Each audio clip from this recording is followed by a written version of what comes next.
guys, welcome back. It's Alchemist Game here, and today I'm going to be talking about The Sims 5. So as you may or may not know, on the 18th of October The Sims 4 is being made free to all new players. Don't worry if you're an existing player, they are giving us a free kit, the Desert Lux kit. If you haven't heard about that, you can download that until the 18th of October, and if you want to see my video about it, you can click the links. So there has been quite a lot of expansions and game packs and stuff packs come out lately, which suggests The Sims 5 isn't absolutely imminent. However, the fact that they're making The Sims 4 free suggests to me that they do have plans to make an announcement pretty soon. Remember, The Sims 3 was still making packs even after The Sims 4 had been announced. The Sims 5 is well overdue now, so I've just had a look at loads of articles online and just seen if I could collate everything that we absolutely definitely do know about The Sims 5, and then maybe some little assumptions. So the obvious one, The Sims 5 will continue to be a safe space which lets the community create their own sim and their own world, whether that's a teeny tiny little house or whether that's an entire neighbourhood, whether that's making a quaint little family or destroying everything and everyone by burning it to the ground. But we can assume that The Sims 5 is going to be a lot more polished than The Sims 4. Although no exact details have been given yet, there's going to be a lot more functionality to building sims and lots. It has been said that players will have a lot more freedom with their builds and create a sim, and I can only just hope that that means that they're bringing the bloody colour wheel back. A patent filed by EA back in 2020 looks at the use of AI technology, which could be used to turn photographs into sims. Now, we can only hope that this works better than FIFA and that no one puts any pictures of the cats in there and makes the most cursed sims we've ever seen. I personally love the idea of being able to upload your own photos and turn yourself into a sim, so I do hope that that is real. That solves the issue of me not being able to actually make myself as a sim. And the patent filed by EA in April 2020 was just a few months after Maxis went on a hiring spree and hired loads and loads of people for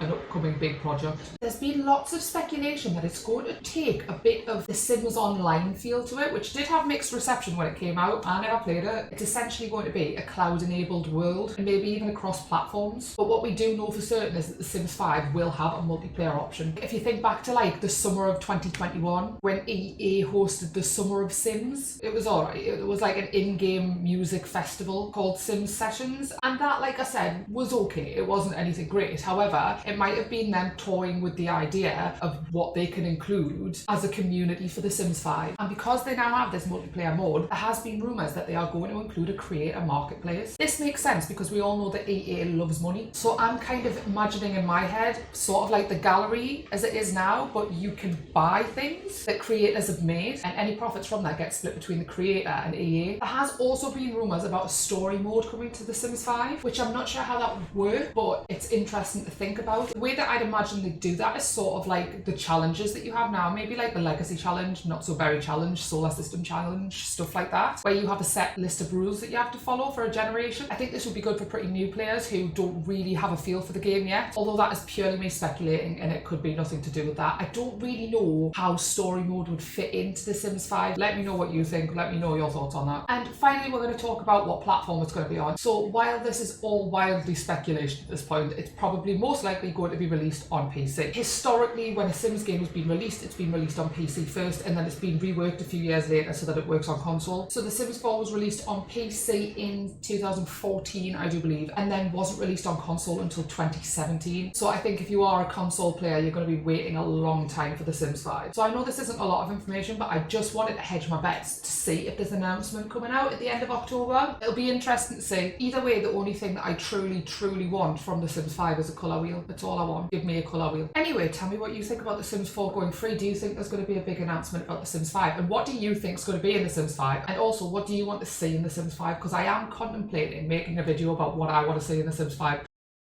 So it would be cool to get your input. If you've enjoyed this video, please feel free to like and share. And if you enjoy The Sims content, please click the subscribe button and ring the bell. And I'll catch you next time. Toodaloo!